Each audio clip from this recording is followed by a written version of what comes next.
Welcome back to the Love Your 9 to 5 show, episode number 7. Caution, you will begin to love your 9 to 5 with this show. Join us as we explore and discover your unique strengths and learn to apply them to your daily business activities with your host, Shmuel Septimus. Welcome, everybody.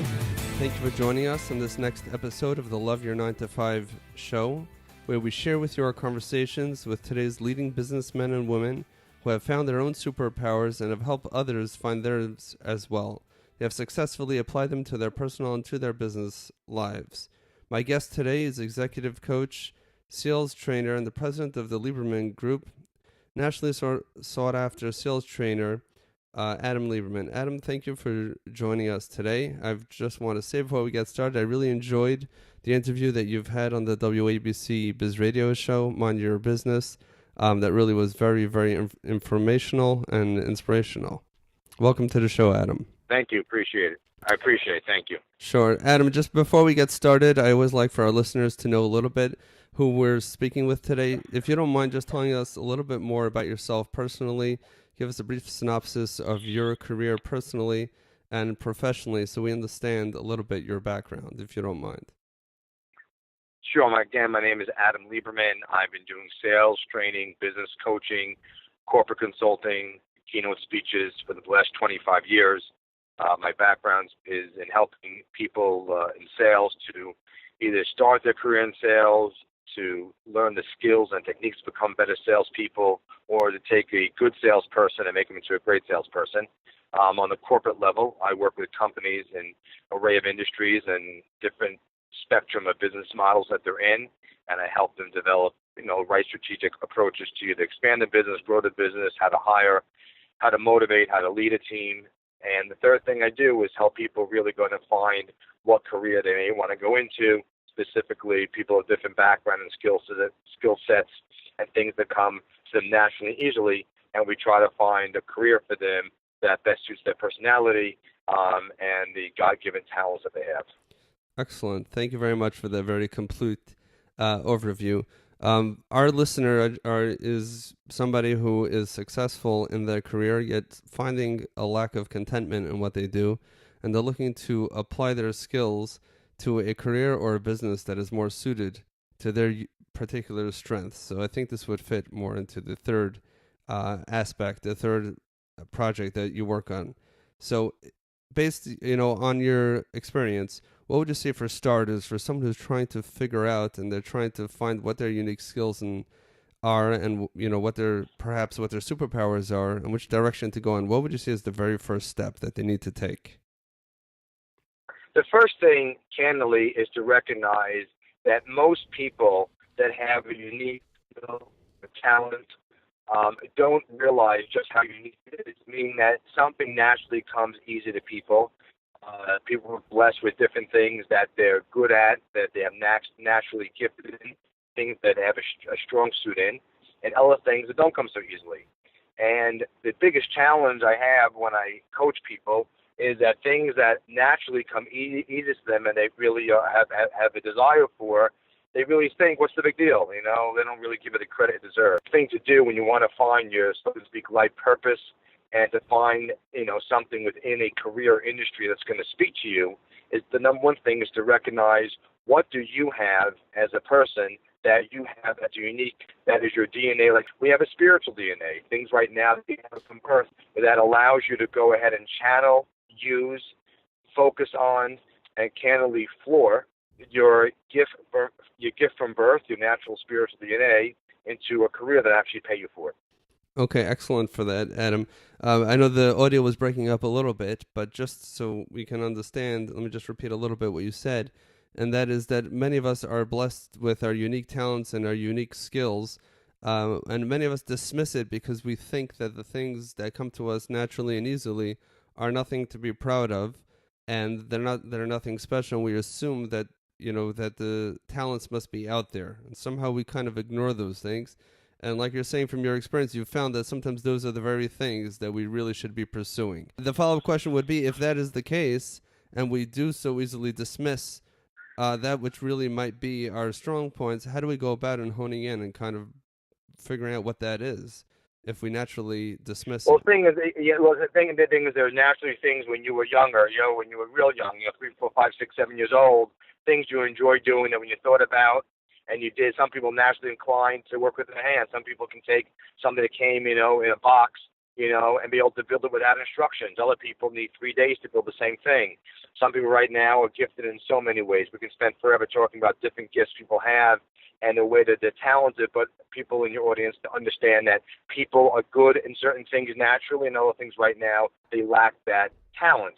So the first thing is you don't need to be a rocket scientist or spend a lot of time with the coach to figure it out. Just think about things right now and write them down, talents and things you enjoy doing, whether it's speaking, the arts, or writing, mathematics, working with your hands, working inside, working outside.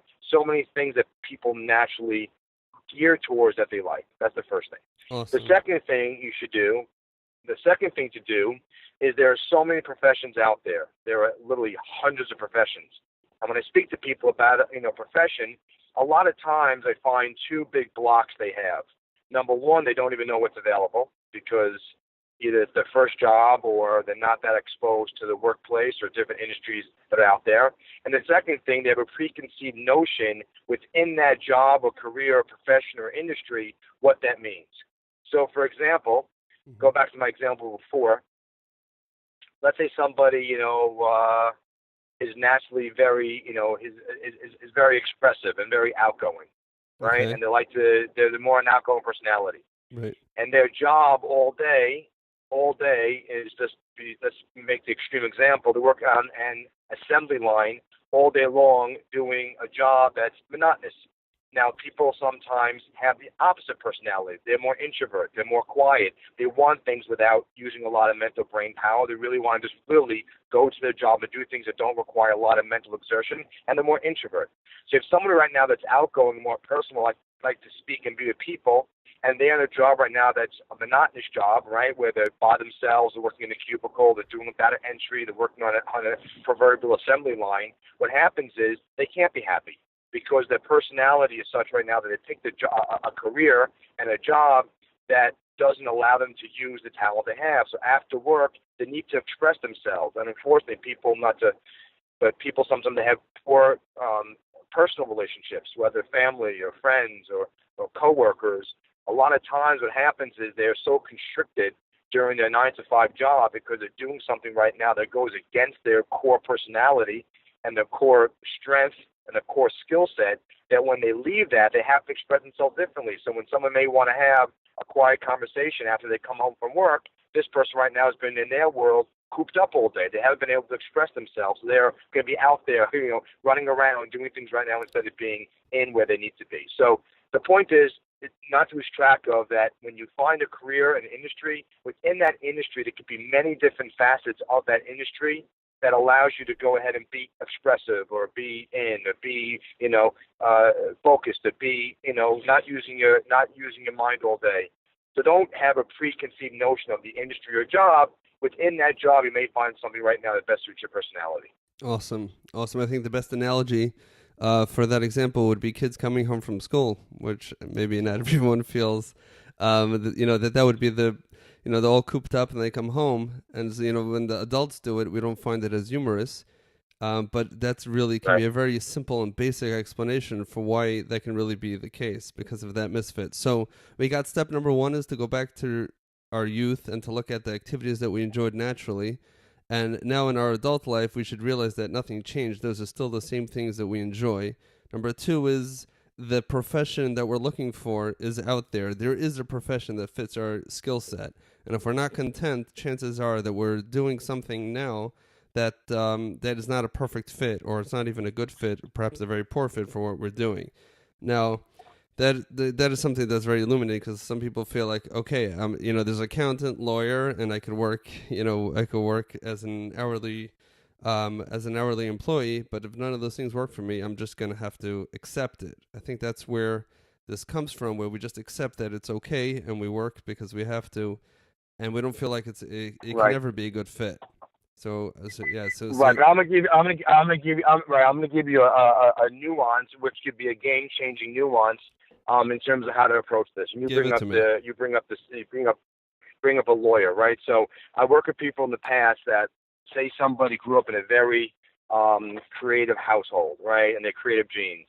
Mm-hmm. And let's say parents were musicians and someone else was a writer, and they had a thirst for law for whatever reason, right? And they're very creative.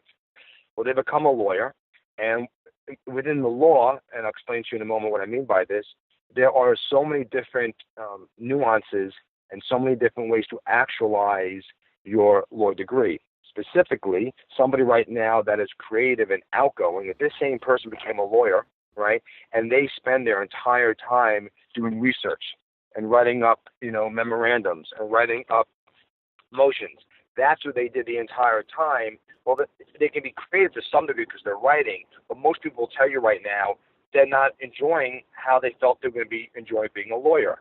You take the same exact person in the same firm and you change their job title, and their job title is to go ahead and, to make arguments, in court. Their job is to make the PowerPoint presentation for the jury. They're ones out there going ahead and looking at creative ways how to come up with a nuance to a case. The point is, even within the law, there's something right now that allows you to actualize and feel good and reach your potential and use your gift from birth if you're introvert and quiet and not so creative. And the same law allows you to do the opposite. What happens many times, people are within a profession. Every industry, every company has it. Pick any company out there, they have different departments, right? There's marketing departments, and there's a sales department, and there's a research and development department, Mm-hmm. and there's an accounting department, and there's an administrative department, and there's an HR department. Inside the same industry, right, inside the same company, you can be selling widgets, but within that you have different departments. Well, every profession has different departments within as well once you break it down to the granular level. So someone has a thirst for law, a thirst for medicine, a thirst for numbers, or a desire for this. Many times, if they're not being fulfilled, it literally means don't change your career. Don't do what you said before and say, well, everyone's got to work hard and no one's going to like their job anyway, and might as well go ahead and suck it up and, get my 9-to-5, paycheck. The third option is to go ahead and say, okay, I'm in a career. Part of it I like a lot, but let me change a little bit. Don't change 180 degrees. Let me change 10 degrees. Stay within my universe that I'm skilled in, that I'm talented in, that I've learned, that I have a degree in, but change my description of what I'm doing every day, and you may be able to find a paradise situation inside something right now that's very constricting. That is absolutely awesome. Thank you so much for sharing that, because as we go along this journey, I'm sure listeners are thinking that, okay, I figured out, I did my homework. This is, I'm in one profession and my natural strengths are in another, what I perceive to be another profession. I've spent X number of years, thousands of dollars investing and moving to a place and developing, all my relationships, and now I'm just going to drop that all to become something else. And what you're saying is so reassuring. Exactly. Is that no, in every single industry, you can stay exactly where you are and just put a focus, either you may have to change a position, but not necessarily. You may just reshift your focus to whatever it is that you're naturally inclined towards doing anyway, and then you can find the real source of fulfillment. So that is really awesome. 100%. Wow. And I tell people in the past, don't chuck it, channel it. Don't change it. Don't do a 180. You don't have to change it. You don't have to throw it out, in the gutter. You're almost home, right? But find a way within that, and you'd be amazing. Go back to music. Some people right now that love music. Well, if they're introvert and they're shy and they don't have a time to be in front of an audience, well, my gosh, performing in front of a crowd of 1,000 people is not going to be paradise for you. But maybe being the composer for the music, being behind the scenes, or being the one that promotes the guy that's going to be in front, or being the one right now that finds out how to market the music. Same industry, but don't go out of your way to do something right now that's going to literally constrict you and go against your core personality. People have a very big misconception, and it's a big thing, when you talk about how much effort to put in for your career. And you hear someone saying, well, it's going to be tough and it's going to be hard. And people always have that decision to make, well, how much do I have to fight through my non-liking something, right? How much do I have to fight through my core distaste for something, and how much something right now that just is not my purpose? for example, somebody right now that, doesn't like to study or, has a hard time going through something, but they have a desire to get the law license and they go to study and they're up nights and they're still challenging, it doesn't mean you stop doing it. In that case, you may have to push yourself a little bit further through something that could be through a discomfort. On the same token, though, someone right now that has no interest in knitting or sewing or cooking or numbers, it doesn't mean you have to go ahead and push yourself every day to take a math course and know how to balance a checkbook or to know how to go ahead and cook dinner for everybody. It may just be right now, there's something right now you really, and there's a line between when to go ahead and not be concerned that you're not going to push yourself, and other times push yourself to go outside your comfort zone.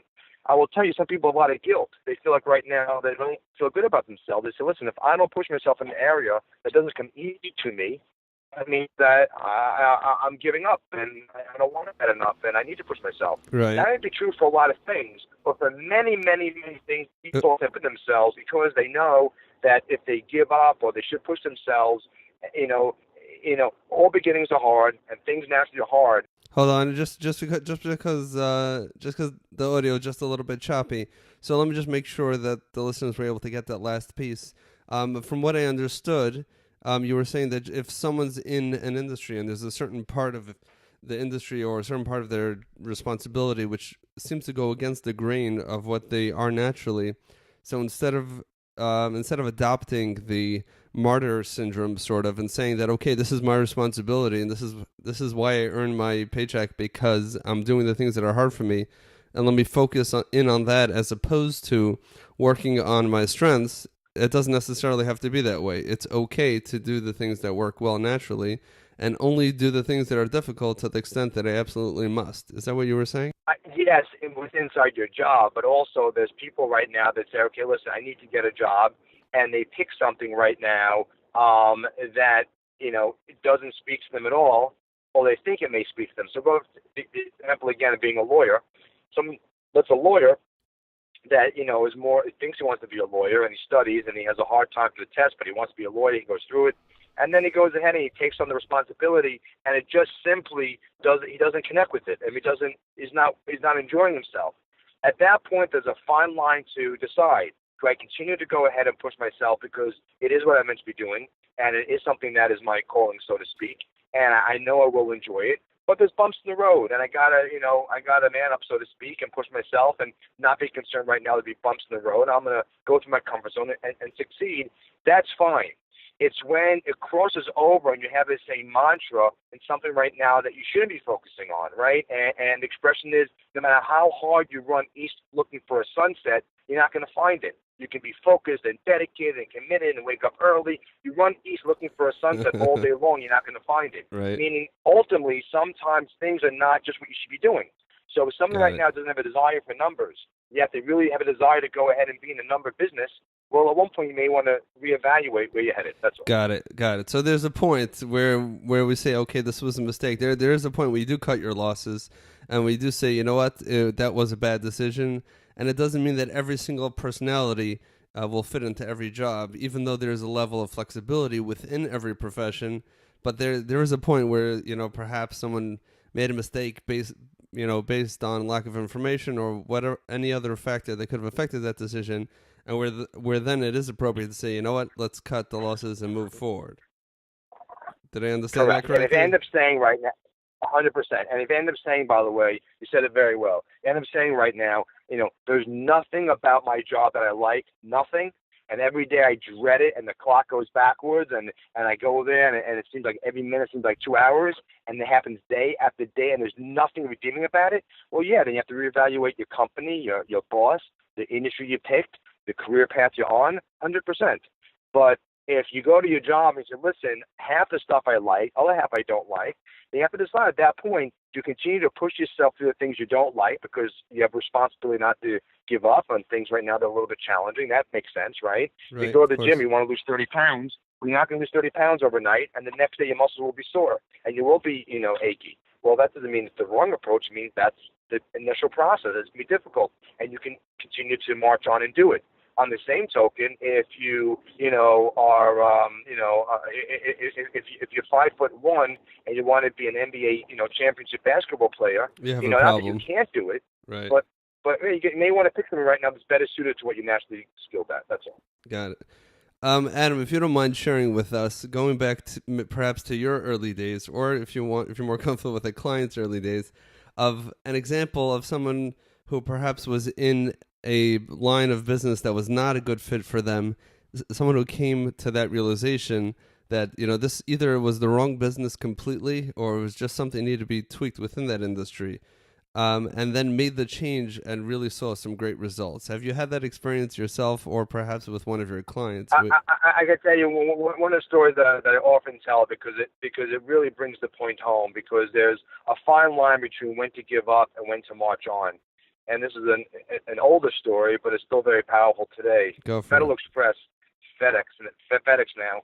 It's a famous story that Fred Smith, who founded and started Federal Express, he had this concept for overnight delivery for the masses. It was a concept in the 70s, and he believed in it, why it would be so needed.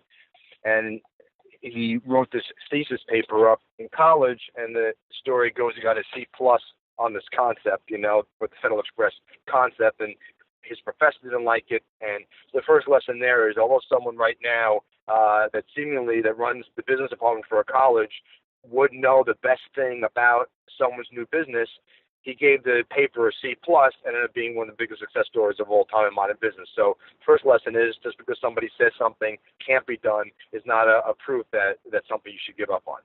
But he continues to build Federal Express, and people told him it wasn't going to work, and he fought through the challenges, and he did it.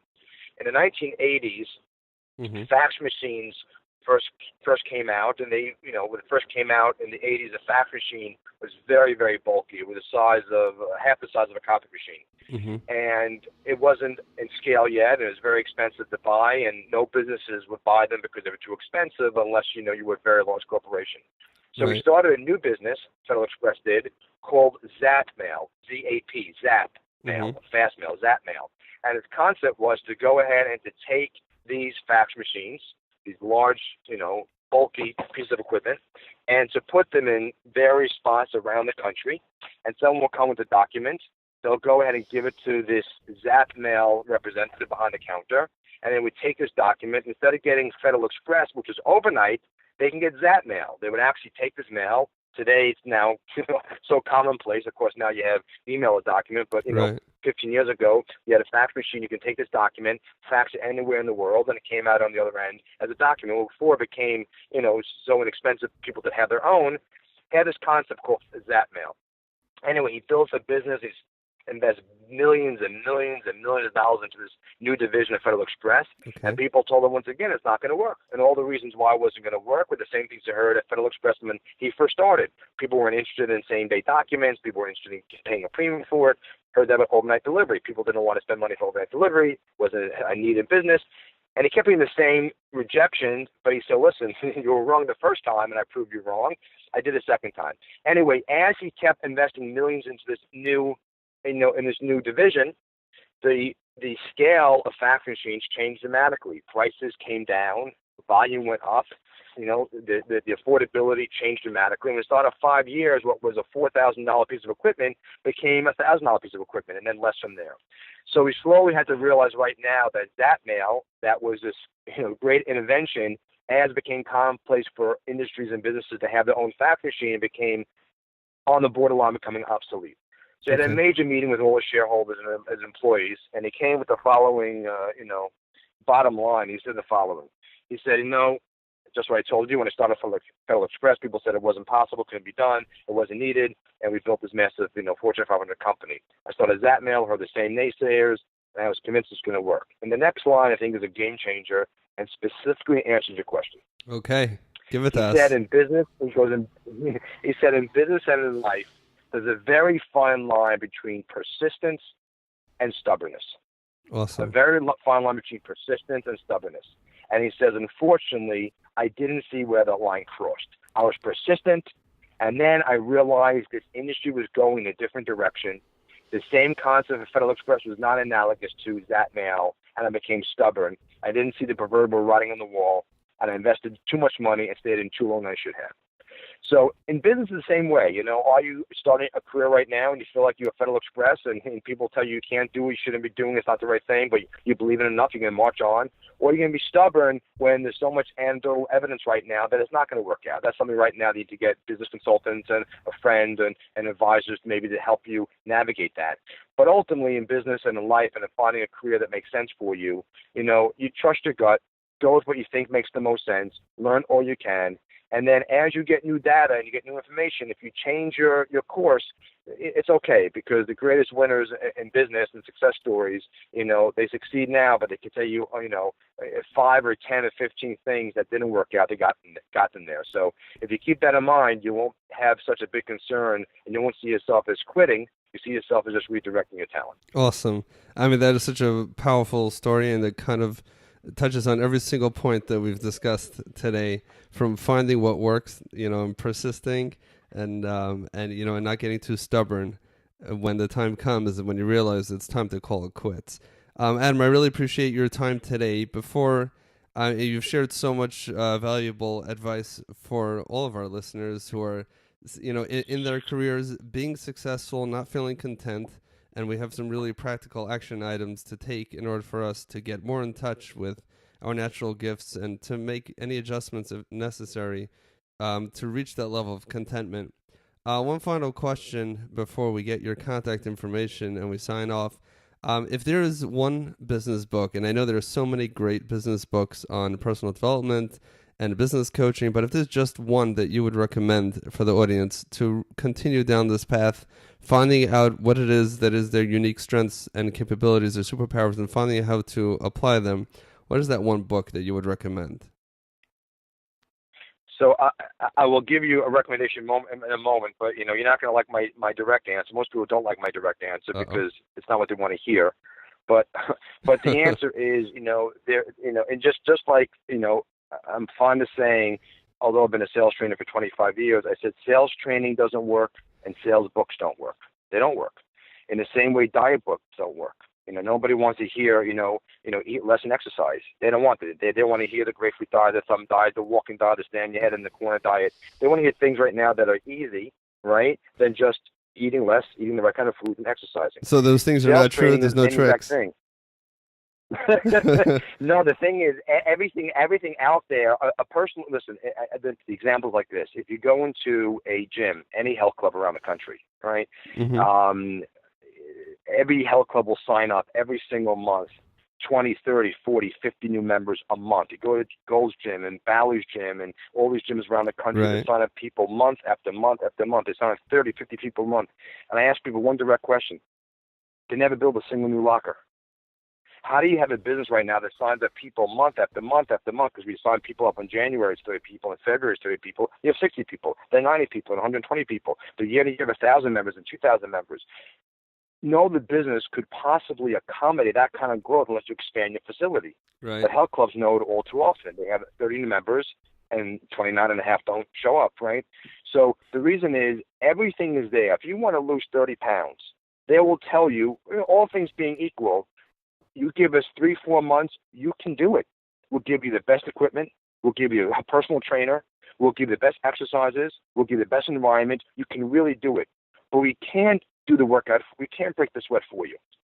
So people feel like I get a personal trainer, I get my new gym shoes, I get my new sweatshirt, I get my new this, my new gym bag, my gold membership, I'm going to go there, great equipment, all this modern stuff. Well, nothing has been invented right now to break a sweat for you. That is awesome. So ultimately you have to go ahead and break the sweat yourself, right?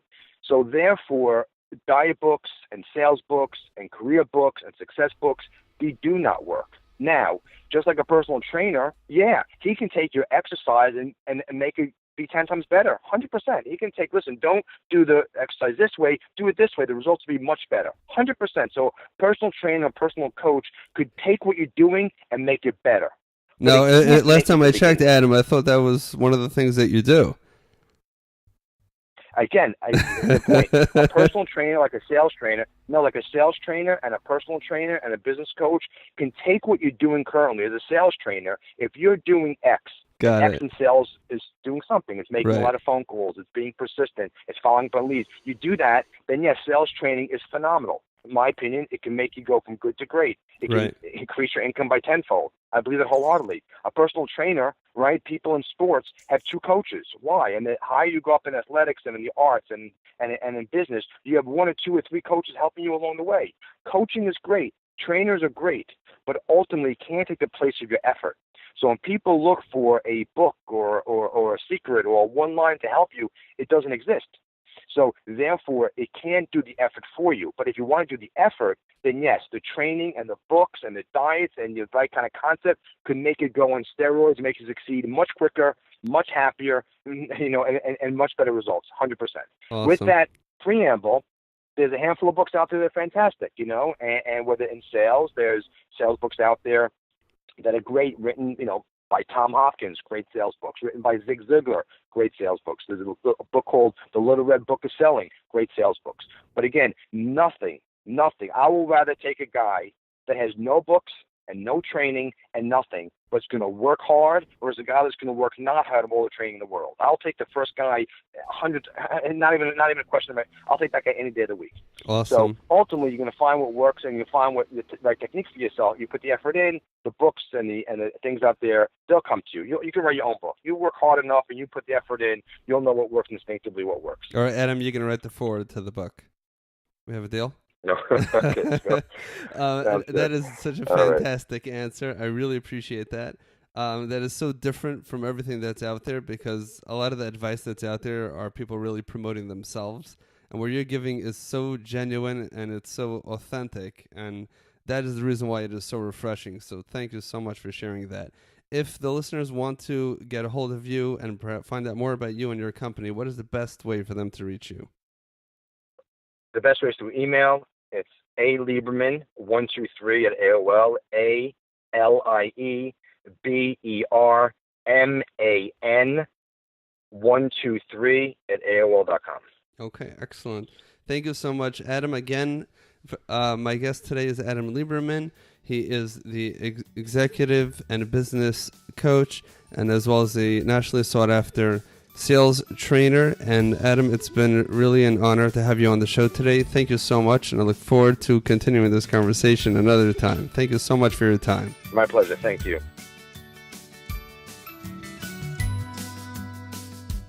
Well. I hope you have enjoyed this episode as much as I have. I do need to share my apologies for the less than perfect audio quality in this episode. However, I was only able to get Adam on the cell phone, and we really did our best to ensure that you would receive the best possible audio quality. As always, if you have enjoyed this episode, please give us a review on iTunes and subscribe to our show. This will help iTunes share our show with others who are interested in the show. One final point, some exciting news.